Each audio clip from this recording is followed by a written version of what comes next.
Hello, and welcome to the AfroReads Podcast with your hosts, Amara and Ugochi. AfroReads is a book review podcast that was created out of our shared love for reading African fiction books. We talk through its themes and try to tie its key messages to our African heritage, culture, and contemporary issues. We invite you to turn the page and let's begin.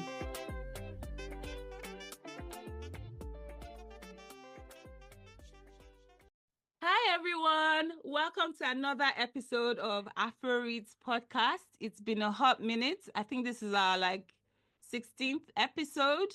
And today we're going to take a decoy. So usually we talk about the different countries and explore the authors and the books in those countries. And we got up to, I think, Uganda. But today, because Chimamanda has arisen, we're going to explore her new book, Dreamcount. Yay! So sit back and enjoy. As usual, I'm the host of the show, Amara. I'm usually joined by Ugochi, but she's away at the moment. But I have a special guest who will now introduce herself. Hello, good morning, good afternoon, and good evening, wherever you're listening to this podcast. My name is Mo Ajibola, and I'm a friend of Amara. I've known Amara since 2010, 2011. Yep. And this podcast is something that I've always listened to. I just love the way that she reviews the book. So when she asked me, would I like to review this book with her, I was so excited and honored I'm to be blushing. joining her. I'm blushing, absolutely. So I work in finance, and as I already said, I met Amara at university when we were doing our masters in Nottingham. And in terms of social media, I'm not so much of a big social media person, but in terms of just my journey in the social media space. So I also do a YouTube podcast for just for women generally. And we explore things like mental health. So definitely it's an area that we're building the space. So watch out for that. I'm excited to really be on this podcast and to be discussing this book, especially because it was one that got me thinking. So thank you for the invite. Thank you, Mo.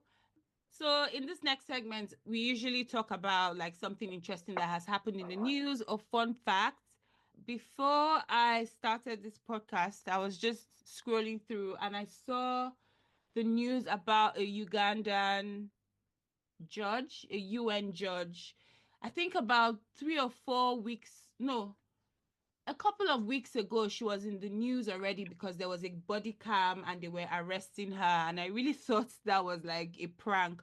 But basically, she was saying, oh, this is my friend. She's not a slave or whatever. Well, she was finally arrested and convicted for 6 years this week. Oh, wow. Okay. Yeah. 6 Oh, years. wow. And I think I heard the story as well. Yeah. Yeah, and it's crazy because the judge was saying that she showed no remorse. It's almost like she was still defending herself. And but because on this podcast we've discussed a similar story about the Nigerian senator that is currently in jail for Oh yeah, the one that did for our daughter and wanting to do the organ harvesting. Yeah, but this one is less serious, but at the same time it's so normalized because I'm just I'm sure she was saying, oh my enemies are after me because everyone does I'm not saying everyone does this, I beg, but I'm just saying there are so many variations to instances where people have been brought over to do basically house girl work and not get paid because I think they said she forged papers and all that nonsense and stuff. And they were reading out to me, and the judge was like, "It's ironic because you're a human rights. You're a judge, yeah." I think I heard this about a couple of weeks ago. I didn't know that he actually gone to court, and I knew that she was a judge, and because she brought the person to babysit the children and to be a cook as well. That's what I recall of the story the last time that I heard it. But yeah, it's interesting now that she's actually been sentenced to 6 years imprisonment. Yeah, but I'm thinking about the victim because they didn't mention her name. And I wonder if the fact that she knew what she was coming for, but I think the woman didn't pay her or something. So maybe if she was getting paid, she wouldn't have minded the work. But I guess the slavery comes about because you're not paying them. And then obviously the victim is now like saying, which again, I'm not saying she's taking advantage of, but she's like, oh my God, I can't go back to Uganda. I'll be killed, destroyed. So now, I can see, yeah, I can yeah, definitely see from that perspective. And I think you mentioned something at the beginning in terms of, there are different variations to, how people come to be and how yeah, they come to work in the UK. And she might be right in terms of she can't go back to Uganda, but you also made a very good point in terms of if she was well paid, but what is well paid? Does she want to be yeah, paid the minimum wage or just enough to get by or enough to send back to our family? But we yeah, also don't know the story, whether the judge is supporting some of our family back home, because that might yeah. be what the trade-off is, and sending money to the family. Yeah, trade-off if, but it's not brought to light formally. So it's Mm, very, maybe she helped exactly. pay some debts in the past. But yeah, it's quite sad. But yeah, I just hope we don't keep getting caught out like that because, yeah, the UK seems to be very into like, modern slavery. They follow it to the T. And, the more Yeah. profile you are, the more they are ready to persecute and convict. So, yeah, Yeah, and I think to a large extent as well, we as Africans need to kind of be more aware of modern slavery. yeah, And I'm yeah, not saying that she shouldn't pay the minimum wage, but she should pay enough that she's satisfied and the working conditions are right. Because as you know, even if you're taking a nanny from EU, you still have to give them certain hours that they're not going to be working. So, yeah. but when we do that in Africa, or you bring someone up, they work in 7 days a week, and I don't think that's right. I think they also need time, Mhm. whatever they want to do. If it's to study a language or if it's to do something different, they should be given that time to do it. It shouldn't all be, let's just work them to the ground all the time. But And yeah, it's an interesting story. and the two individuals, so it's a senator that used to pass bills. The former one was a senator that used to pass bills about human rights, and then this one is a judge. So they obviously are very like distorted about where they are because in Africa, big men, big women, they get away with it. But Mm. they're just like But you're here, everyone is equal in the eyes of the law, which is not swallow. a bad thing. It's not like you can't just continue to get away with murder, Yeah, because, like you said, all these big people in Africa. I mean, we call them big people. yeah, In inverted commas, they always feel like, yeah, I can just use this person and not pay them their work.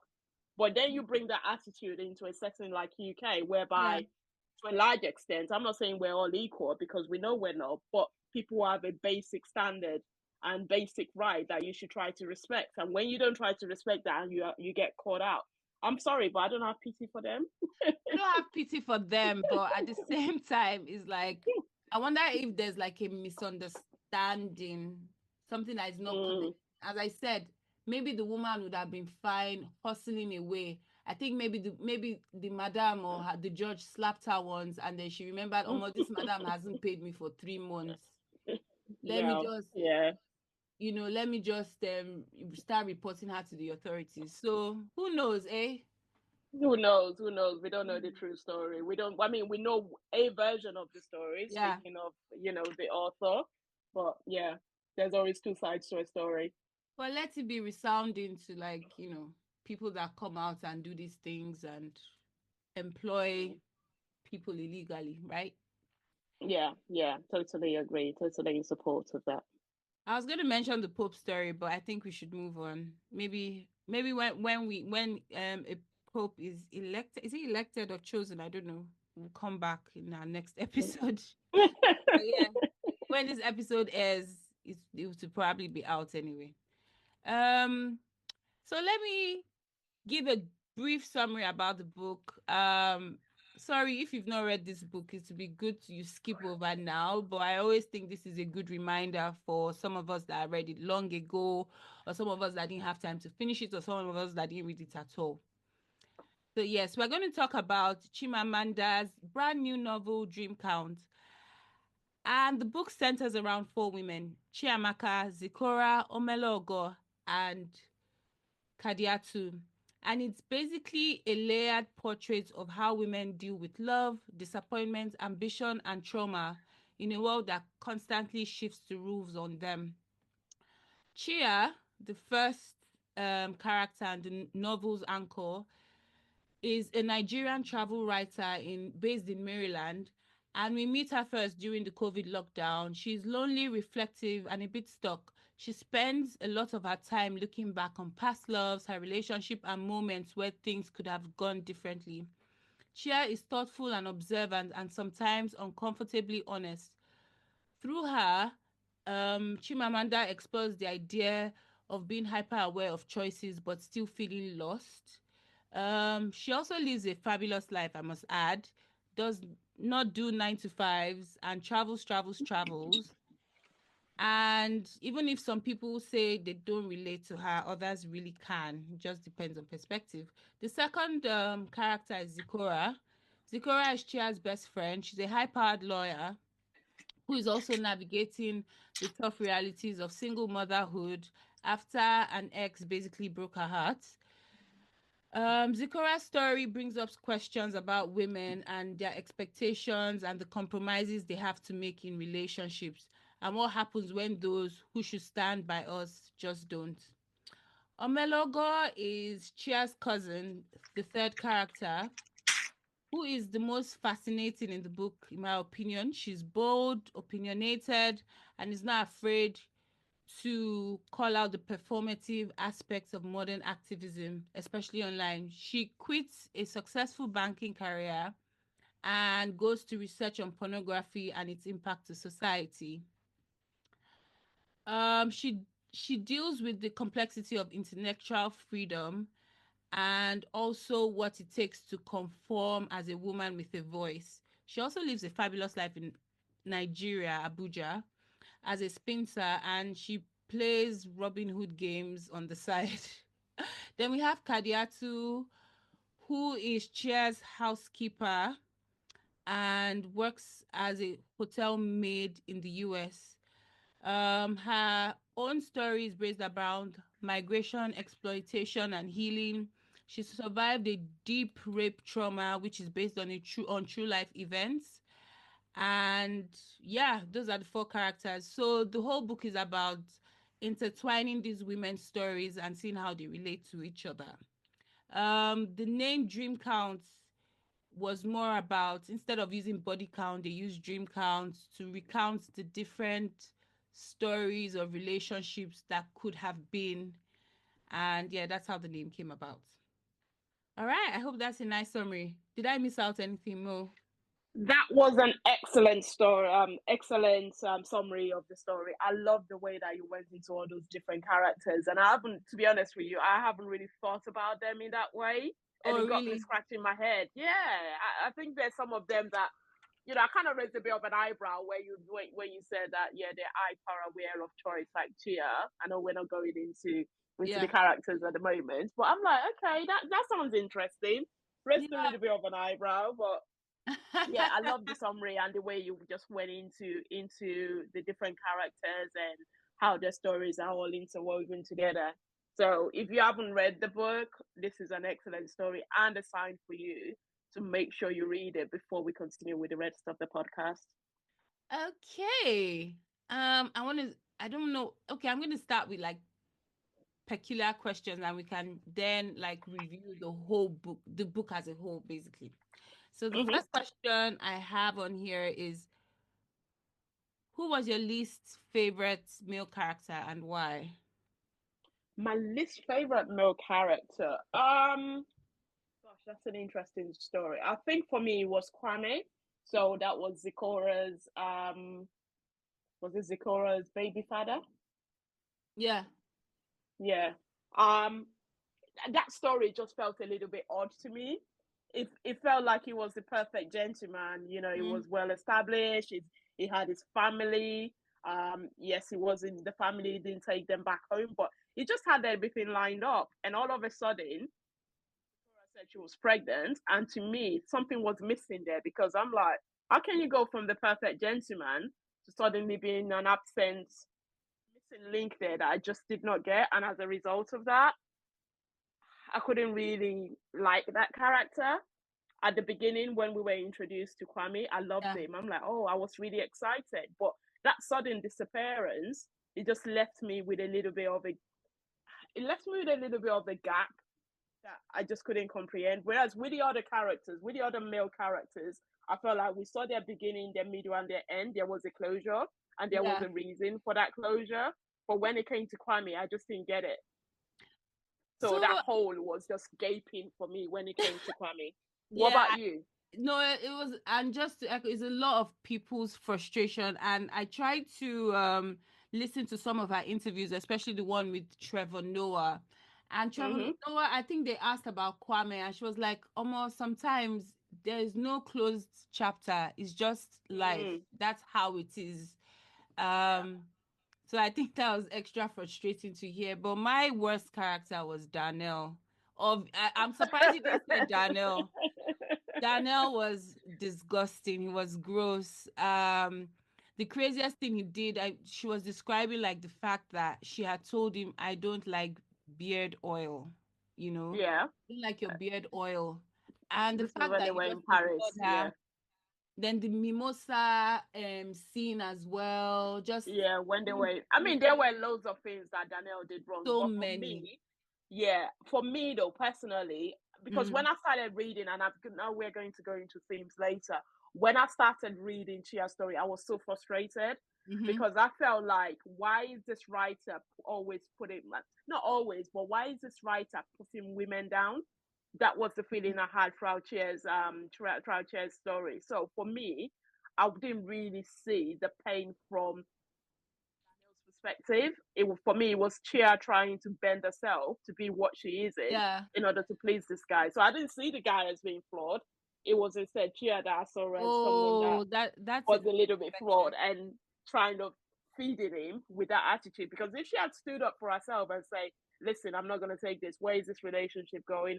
How are we doing this?" I think Danielle would have changed. But for you to read someone's text and then the next minute they walk out and then you don't see them again, and then they say, "All right," it just didn't make sense to me from that perspective. So Mm, Danielle is a flawed character, but I feel like Chia enabled it. enabled it, and he was literally just being himself, right? So yeah, Was it being himself though? I he think had a he's choice. yeah, but I think he's kind of like living in the same bubble as Chia in terms of they just live in this one world whereby it's all academic and he doesn't want Mm, to see the rest of the world. yeah, but you He can is have then saying basic. this art collector and art history or whatever that he was reading and a professor in. I just didn't buy that. I think he lacked very basic etiquette, and that was why Exactly. Omalego called him out. Yeah, That social etiquette just wasn't there, and Omalego just gave it back to him back to back. yeah, back to back. she didn't know. She I didn't I hold even think back. she was too nice, but yeah, he was awful. But what do you think happened to Kwame? What would you say? What like? How would you close that chapter?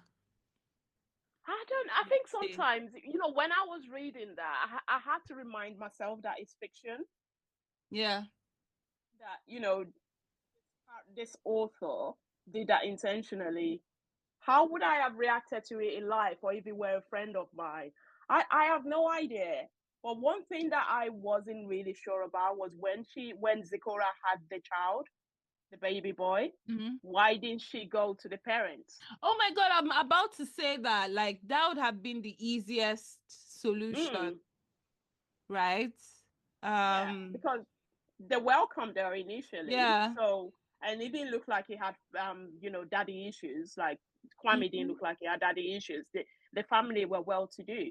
So for him to suddenly disappear like that, I felt like Chimamanda didn't do as well for that part. It just left us. It just left a very bad taste in our mouth in terms of what happened to Kwame. And, we had to come to the conclusion ourselves. Yeah.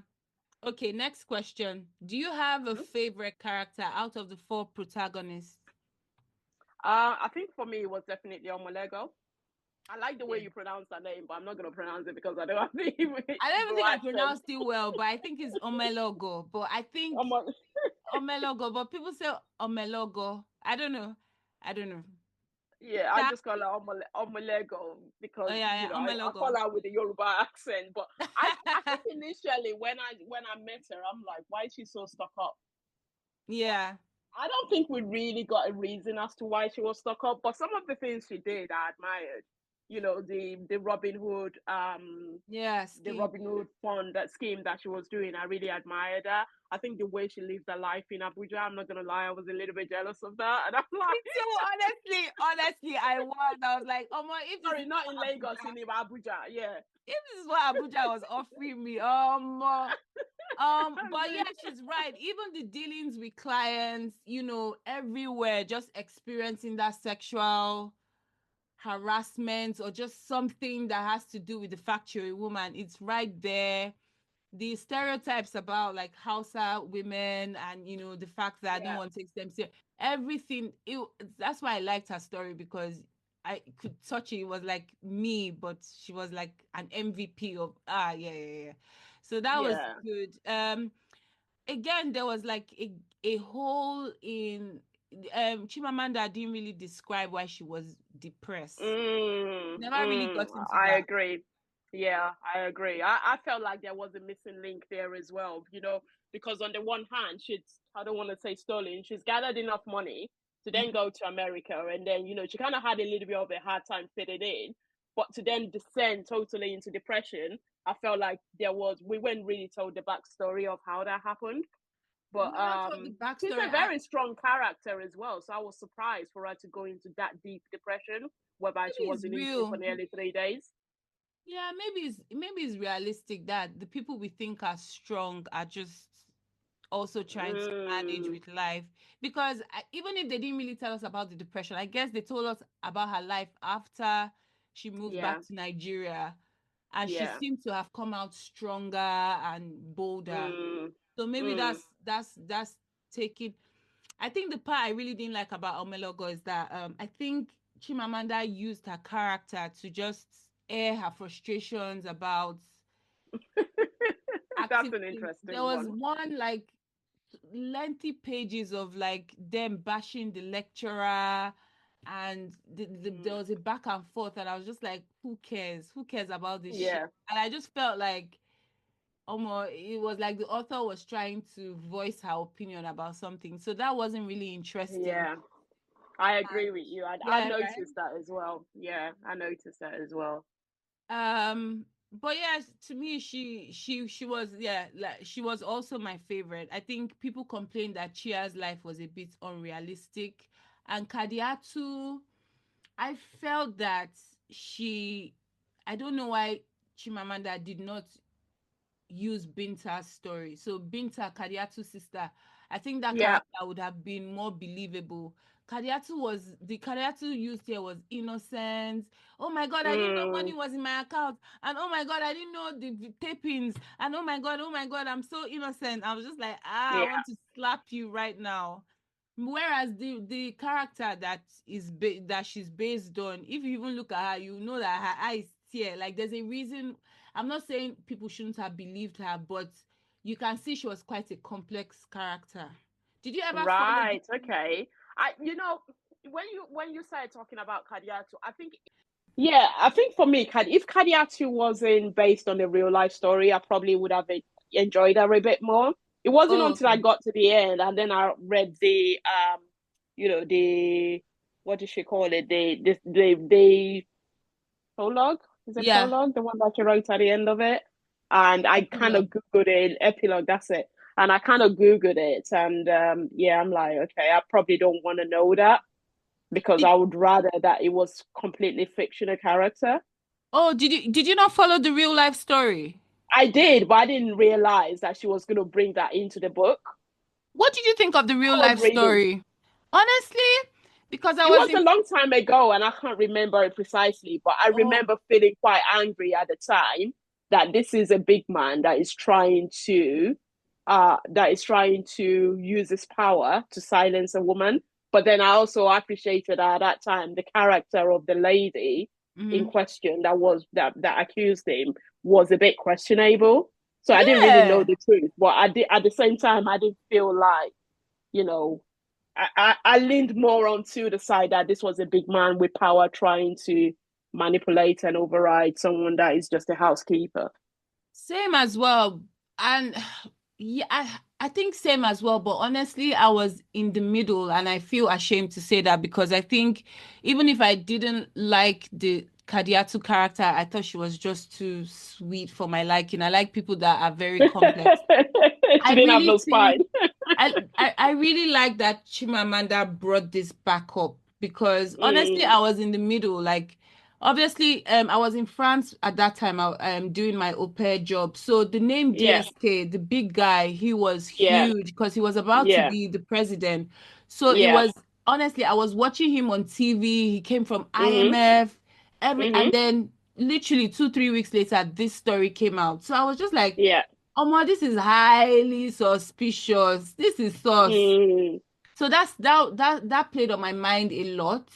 And then also the fact that I didn't really know why she lied, but when is in this story that I What did heard. she lie about? What did she lie about? So honestly, the papers did not clarify, or I didn't really read the papers then to say she lied about her immigration status. All that was playing in the media was that Right, she's okay. a prostitute and a liar.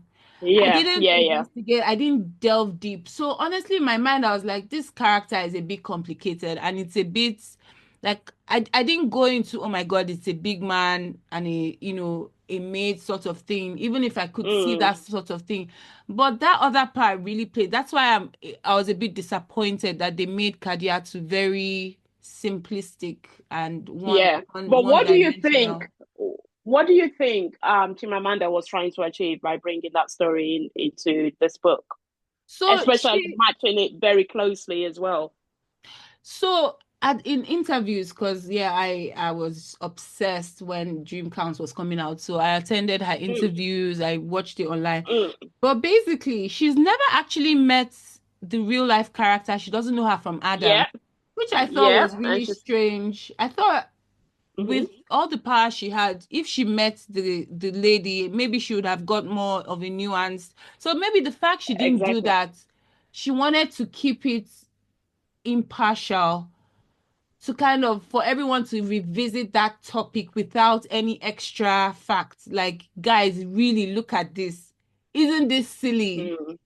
that this That's happened? an interesting take on it. That's a very interesting take. But for me, I just questioned the motive of having her in the Okay. book. I mean, there are other ways that you could have supported the real life character, maybe having an interview with her or actually supporting her and Yeah. doing a campaign for her. But putting it into a book like this and knowing that that's fictional, and even though the epilogue say, yeah, this is based on the true life story, I wasn't sure it really excelled at what she was trying to do, which was trying to bring the story and the issue back into the forefront of the readers as well as the media as the rest of the world. Because we're reading a book and we assume that those characters are not real. And for you to now tell us that they're real and wanting to use that as an impetus to actually bring that story back, I wasn't sure that was the right forum for it. Yeah, no, you're right. Like as I said as well, like it's interesting. She never met the I think her name is Nafisatu. She never met her, just Mm. decided Mm-hmm. to take the I mean the only side I would give Chimamanda is that even back then in 2011, she wrote a whole essay about what she felt about the case. She wrote about 1 or 2 articles saying that this is very Right. silly. Okay. So that's Mm-hmm. and that's what I felt about this book, which is why I said about the Omelogo character. I feel like in Mm. places she used her frustration to just say, let me immortalize what I actually feel about America. And yeah, Yeah. I think the Kadiatu one was because I don't understand. It's so Kadiatu was a one-dimensional, Yeah. simplistic, like any kindergarten teacher could write the Yeah. Kadiatu. So I don't understand why she did that, except to just put a seal on. Do you know what? I'm bringing this up to the surface. I don't care. Exactly. Yeah. So Yeah, I exactly. I echo that as well. I think because there were, like you said, in some areas whereby I just felt like this is very much Chimamanda yes, trying yes, to yes, write her own yeah, story or give a voice to what she's thinking in yeah, a fiction book.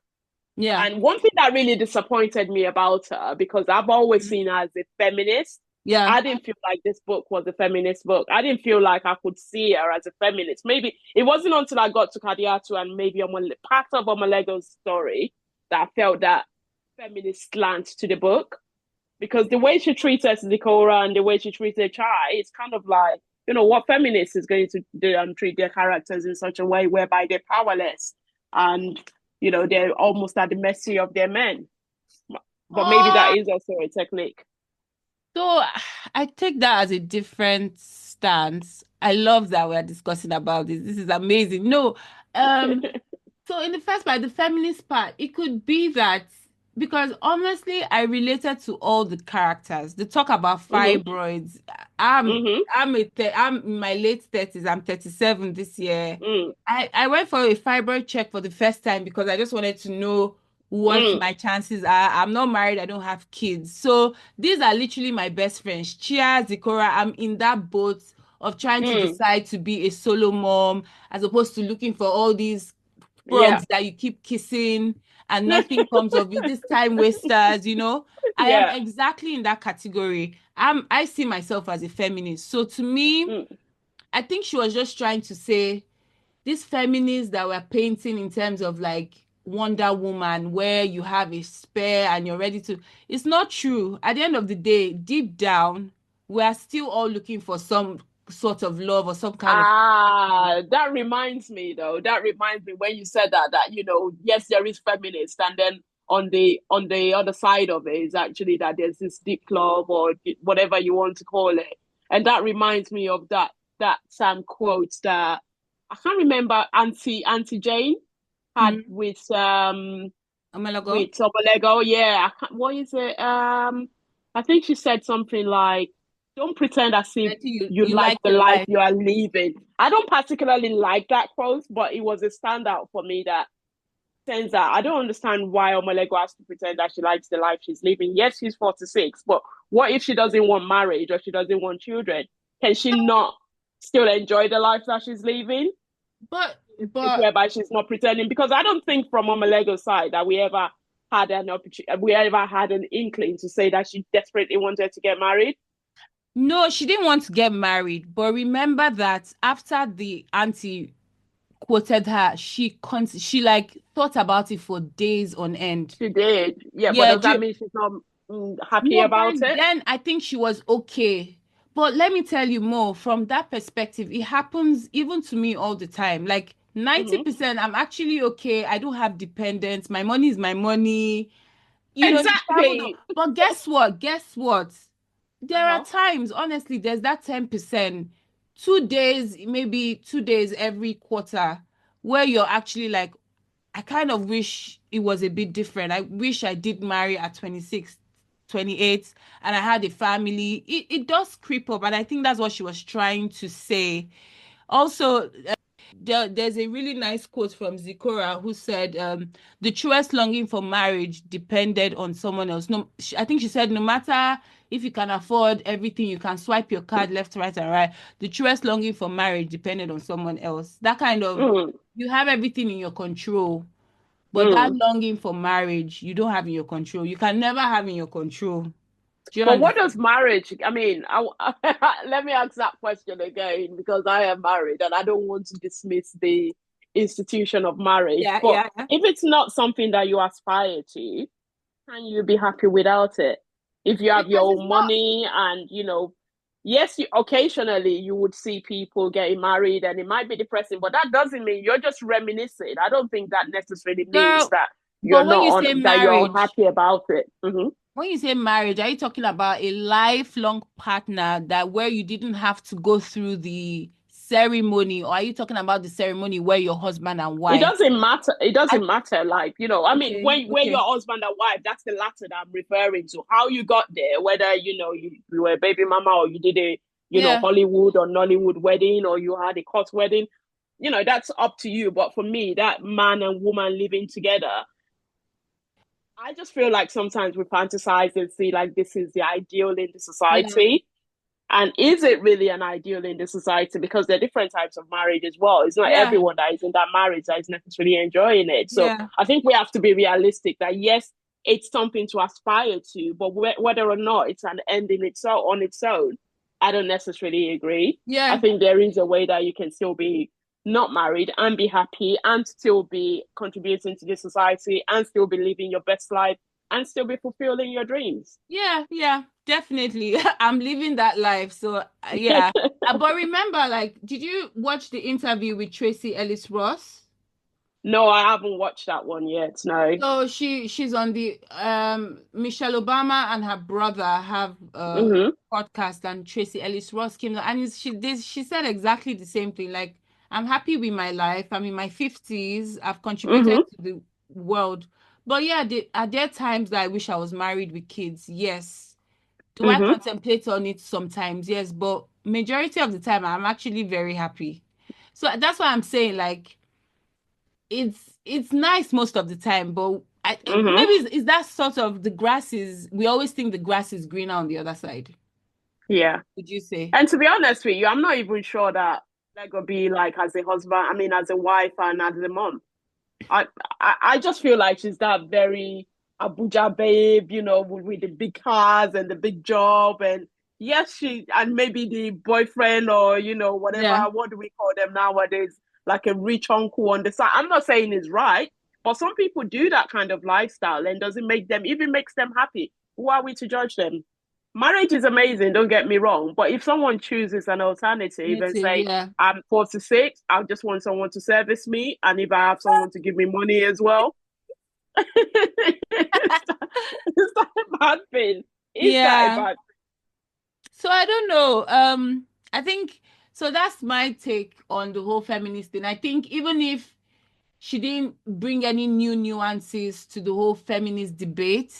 thing? I think it's very relatable, especially, the fact that I live these women's lives. But at the same time, I agree that there was nothing new. And this is what I read in the reviews as well. Like, Mm, to me, everything she said, it was like you had seen it before, either in Americana or in some other Nigerian author's book. So it became a bit too familiar. There was no new meat. Um, which is why I yeah, found like I was reading an extension of Americana. Um, there was I no agree with that newness. to a large extent, though. But I Yeah. think for me, she was a lot more bolder with this book. I think the things that she explored, the way that she wrote was Yes, almost that's true. flawless. The prose, the poetry, the way that she put the stories together. I'm not sure about how they link together, but this was a mature writing. It wasn't her finest, but it was a very mature, very bold, very unbothered. I don't care where this is gonna go. I'm just gonna go with I what is think flowing out of my head. you hit the nail on the head. It wasn't her finest, but it was a stamp on this is what I want my legacy to be. Yeah, Exactly. yeah, yeah. Yeah. And There's I another, enjoyed it from that perspective, for someone to be bold yeah, and say, yes, I care about the sales, but I also care about the story that I want to tell yeah. and how I feel about it. And How does Kadiatu, because everyone was saying, how does Kadiatu's story relate to the rest? It seems forced, but guess what? That's what she wanted to write about. that's what she wanted. And I think she So, explored some quite interesting themes in Kadiatu's story, though. And I don't think this part would have been related to the real life Kadiatu, but things like FGM, FGM. Yeah, female genital mutilation, yeah, things like rape, things like even the yeah, way women feel about rape when they're not educated, yeah. and things about, as a mom and our closeness to wanting to protect our daughter. I thought Mm. those were good themes to explore with Kadiatu, but you're right in terms of how does that relate or how does that fit in with the rest of the story. I don't think that was there, but if you take Kadiatu's story as a Yeah. as a structure on its own, I felt like she explored some really good themes with it. She could have done more though with those stories, because at the end of the day, I don't think Kadiatu really lied. Yes, our boyfriend told her to lie about being raped or being Yeah. doing an FTM, but those things were true from what she wrote in the story, from what we know about Kadiatu at the beginning. No, so she never lied. She was her boyfriend, the boyfriend kind of gave her a pre-recorded tape for her Mm, to like it was her own voice. Do you understand? For her to play at the yeah. interview, but they never used it. but I guess it's in her filings, right? It's in her paper filings, even if in Yeah. reality it was never used. Mm. But I So just I didn't didn't. really see it as a line. I think like she was uneducated about those things. But when Yeah, you actually step back of the story and look at her as a character and a human being, those things happened to her, and she wasn't really sure about the gravity of it and how bad it was. And I think she that's could why I have didn't like her given her a character. little bit. Yeah, she could have given her a little bit more, giving the characters a little bit more for the audience to have more empathy for her, but also Or less provided her with some empathy. strength. For to me, Mm, less empathy because, as I said, the real life character was very. I don't know enough about Nafisatu, but she was just mm, a bit more complex, and I don't know. Anyway, I don't want mm. to. I didn't like that part. I don't know why. And then the last thing people complained about was the fact that I know I was talking to my sister about this, was just there was no story. It was just um kind of snippets of different things. So there wasn't one thread that brought them together. I mean, the Kadiatu story, but as I said, it just seemed like a mismatch. You know, at like Americana, there were themes, but there was a running story that ended in love and the connected and half of a yellow sun and the rest. But these were just Mm, almost like mini stories that weren't really mm. combined. So yeah, yeah. That was the thing. I agree with that to a large extent. I think I would have preferred it if she had taken, say, Zikora and Omalego's story, and that was Yes, the yes, part of the story, and then she just brought these other characters to enhance their stories. yes, I yeah. think having four different characters, like you said, there wasn't a common theme or common Mm, thread running around there that could help us link them together, other than the fact that they were in what's it called, in a lockdown during the coronavirus. But in terms of the ways their stories develop, I mm-hmm. couldn't really see a theme. Were they strong women? Were they taken advantage of? What is the commonality Yeah. to all the stories and to all the characters? Uh, yeah. And again, another thing people complained about was like she brought in a lot of themes that were not fleshed out. She brought in a lot. Is it childbirth? Is it fibroids? Is it Mm. FGM? So is there any specific theme that kind of stood out to you that you're like, oh my God, this is amazing that she brought it? Mine was the fibroids because I was like, oh my God, everybody's going through this shit. Yeah, I mean, What that's a was it? really good question. That's a really good question. For me, I like the boldness that he gave Omalego at the beginning in Yeah. terms of this unbothered woman that is willing to, she knows that she has a goal at the end of the day. She's a badass, Mm-hmm. that she needs to be a badass in order to win at the game.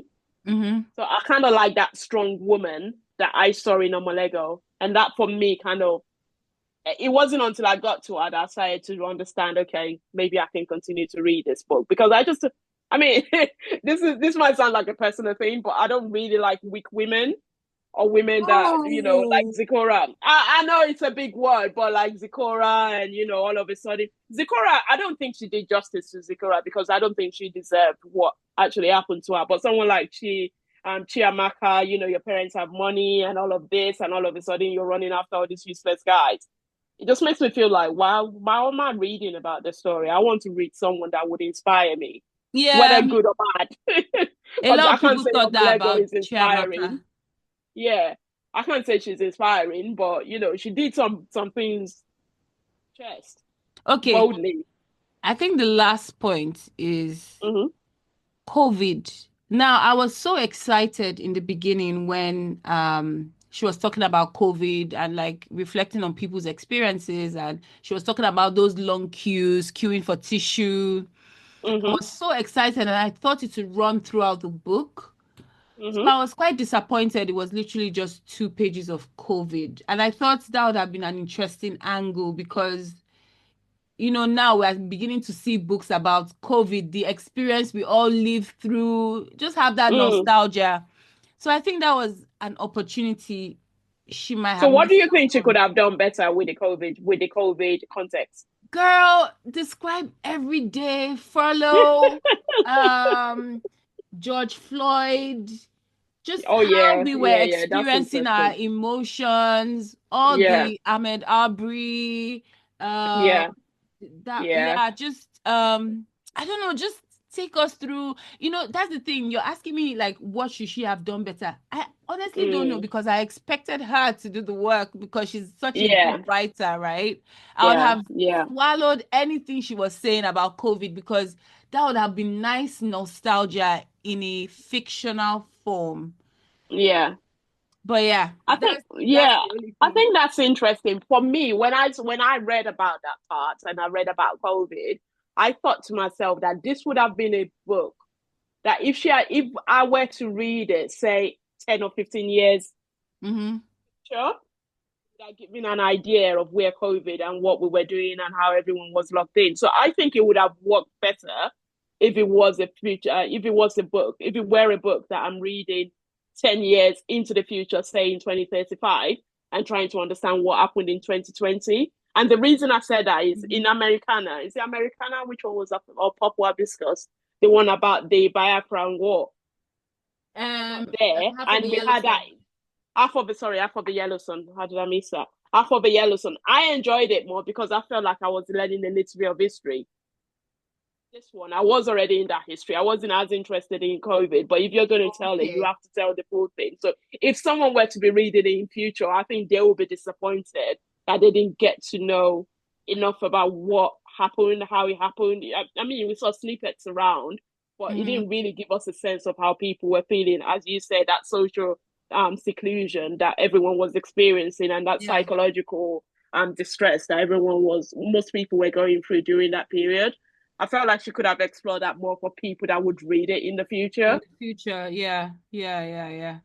Okay, so the last question I have for you. Obviously, I've not followed the question structure. Okay, the last question is she's been in the press, bless her. She really doesn't like talking about like her own experience of, being pregnant and giving birth. She said that in her with her first daughter, has never Mm-hmm. revealed the face of her daughter, Mm-hmm. did not show herself pregnant. And then this time around, obviously, we now know it was surrogates and she gave birth to. Oh, okay. However, she Mm-hmm. was lashed online. I don't know if you saw this because everybody was like, why would a feminist encourage like surrogacy? You're basically overpowering somebody that is lesser than you to sell their body for something they Mm-hmm. wouldn't do if they weren't paid for. Mm-hmm. So she came out and said, see, as long as it's done ethically, nobody should disturb me. I'm happy with my boys, and that's that. What do you think? I think it's not to you, but I think it's a non-starter. I think women should be free to do what they want when it comes to having children. I think Mhm. this whole way of policing that you have to go through 9 months of whatever, and you have to Okay. do this, you have to do it the right way. I don't agree with that. I think there might be reasons, and I don't know if she's given the reasons why she can't carry a baby. She Why will don't never she give keep the reason. suffering? She's not like I that. mean, why must she keep suffering? We have Iniedo, the Nigerian Yeah. actress. She did say, and I can't remember what her exact story was, but she had several miscarriages. Why must we continue to punish herself and say, no, I must carry this thing? If there is an alternative, that alternative is there, it's done ethically, and you can afford it. What's wrong with having to go through that route? Whether you're doing the surrogates or you're doing artificial insemination or IVF, I think the society needs to move away from a situation whereby they are policing women's body and saying if you don't carry the child that it's not yours. We Yeah. we need to move away from that as a society, as women. And I bet most of the people that are judging her as well are going to be women because they're the ones that tend to be more concerned about those things. Yeah. That because you haven't birthed, you haven't gone through that pain. Why must you go through that pain? It doesn't take away from the fact that, especially if she's used her own eggs and her husband's sperm, it's still your child. Yes, you Yeah. didn't do it like the traditional way, but I don't think it takes away from the love. I don't think it takes away from you being the mother. No, I Some don't. things can So, be done. so you're talking from her perspective. They are saying, what of the fact you've taken advantage of the other woman? But we don't know that she's definitely taking advantage of that other woman, Okay, because okay. given the type of person that she is, I assume that she would have done that ethically. I don't Yeah, think she would just yeah, have gone to someone in, I don't know, in Enugu and say, okay, carry baby for me. yeah. No, I'm but you're sure that she would absolutely have gone right. through We'll the never right know way. we'll never know the So full why should she story. be blamed for that? Exactly. But yeah, she's happy with her I three think it's a boys. non-starter.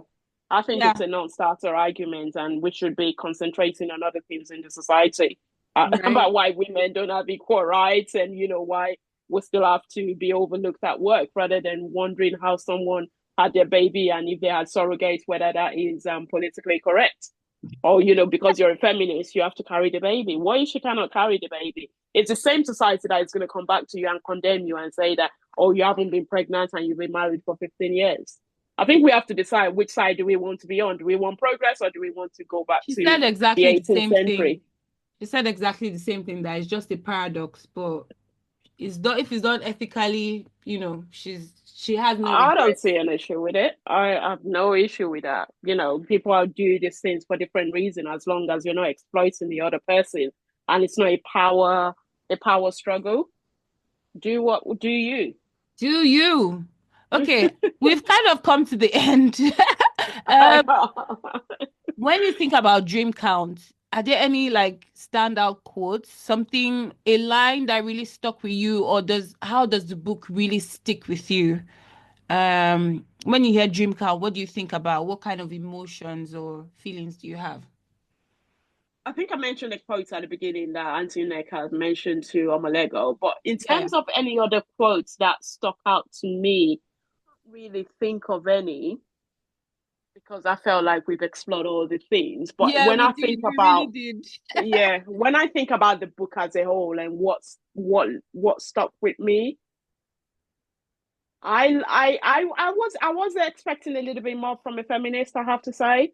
She didn't really give me that feminist. I She didn't gave get it that until I got feminist. to Omalego. She gave it to me, but to me, as I said, it was almost recycled. I didn't see a growth. I'm so sorry, Chimamanda. Manda, if I meet you one day, I really love you, but I didn't see that growth from Americana. I literally was like Mm, reading Americana, and I'm just like, but it's been 10, 11 years, or yeah, even longer. Like, I just didn't see that growth. That, oh my God, we've evolved to a part where it's more gray. It's not, and I think maybe what would have helped is that if she, and everyone says this, if she brought out the male characters a bit more. But mm. again, in her interview, she was very adamant that Why the should I female share voices the male needed. perspective? Yeah, Yeah, I heard he was when she very had that with. adamant that the film, Yeah, but I wonder if it would have helped, because anyone reading the book is like, well, you didn't mention the male's perspective, so it's one-sided. So they are very like close-minded to the message she was trying to give, that's a because very interesting perspective. yeah, Yeah, I can see how you got there. I think that's a valid observation. But for me, and I'm hmm, gonna sound like a broken record now, I think in terms of this book, she didn't really give a toss. She just wanted yeah, to that's write a book. And I when think you that's the said part it, that I couldn't. that was Yeah, the saving grace for me, because I yeah, got to the end of it and I'm like, it's just a book I like. To be honest with you, I don't think it's a book that I'm going to keep on my bookshelf, but it's something that I've enjoyed reading, because a lot yeah, of the books, if I really like it, I will buy it. Just when I borrowed it and I read it, and I'm glad I read it and it did what I needed it to do. But whether it's something that I would want on my bookshelf forever, I don't think that. Americana I have, Popular Hibiscus I have. Americana I actually bought it 3 times because a friend borrowed one. I never returned it. And then I went out and bought two out of annoyance. So, but for me, the boldness that she took to write this book has got to be admired, and the way that she explored grief. And I know she wrote an yeah, essay on grief when she lost her parents, but the way that I could feel that grief was still within her when she was writing this, yeah, because and the way that she wrote on this one, it was flawless. So when you talk about growth, I didn't see the flawless writing when it came to Americana, or to this mm, thing around my neck or purple hibiscus. I think she kept it very, very clean, very hmm, academic, very simple. Whereas for Dreamcount, she's just like, yeah, I'm just gonna the way I'm gonna write this. It's just confident writing. It's Yeah, just yeah, yeah. bold. It's confident writing. It's mature writing. I think I'm going to name this because I usually name all the podcast episodes. I'm going to name it "She Doesn't Give a Toss" because you just said it perfectly. I think that's it. She just wrote. Yeah, she So just wrote. yeah, yeah, yeah, yeah. All And for right. that, I admire her as a writer. I mean, as an author, to just write. Yeah. And one other thing that I really enjoyed about this, which I didn't think I saw in Americana, was putting things from a Nigerian perspective. I think that was a very bold move, and it shows how Yeah. she's a lot more confident. I mean, she did that in Americana. She did it subtly. Yeah. For Dreamcount, she's just coming out with all this, Nigerian setting, Nigerian context, Nigerian Hmm. African. I wouldn't even say African, Nigerian way of thinking, and she's letting us know how those Oh, characters are thinking in that way. I'm not gonna lie, I love that, especially for someone that hasn't grown up in that context, okay, because I but was you are going to aware of say, it. because I honestly, and again, this is part of the reviews, and I totally agree. I think in the past 10 years, and that's why I'm saying I'm frustrated I didn't see growth. I think it's overflogged.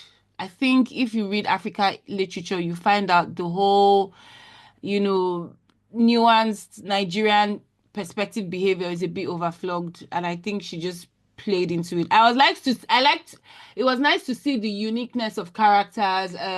Chia, to me, that's why I like Chia because it was she behaved like Mm-hmm. a white girl, or it's like she came from a white background, but she was just black. I loved Yeah. seeing that, even if it was still a bit unrelatable.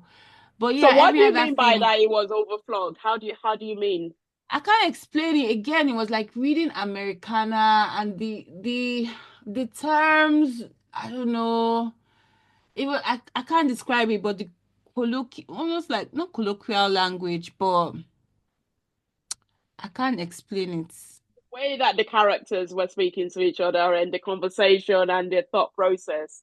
I feel like that's what you mean by it's being overflogged. But that's where I think she's also being confident and doing something different. I don't think she did it as much in Americana or Purple Mm. Hibiscus. I think she kind of kept those areas.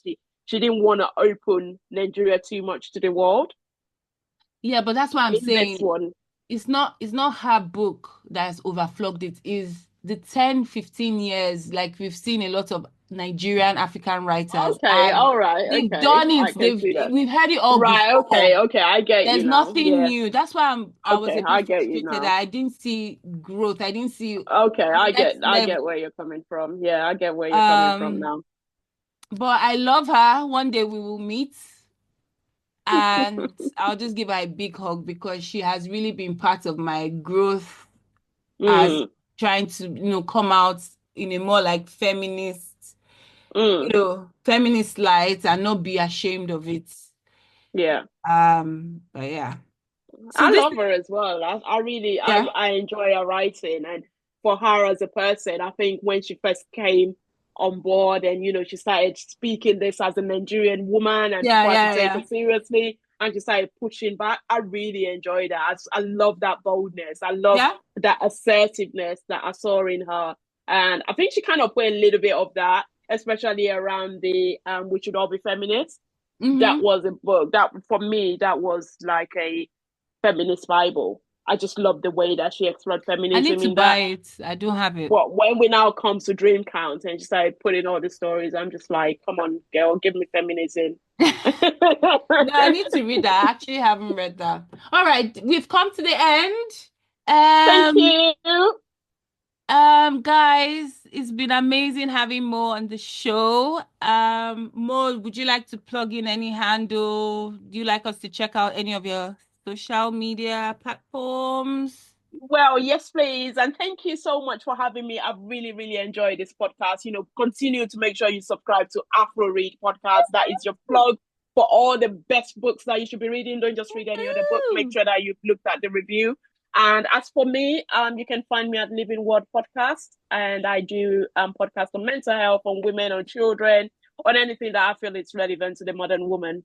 So check me out, and I hope to see you soon. I hope I will be invited back as well, because I think I've enjoyed this a little bit too much than I should. All right. So thank you guys. Have a blessed All right. month. Till later. Bye. Bye.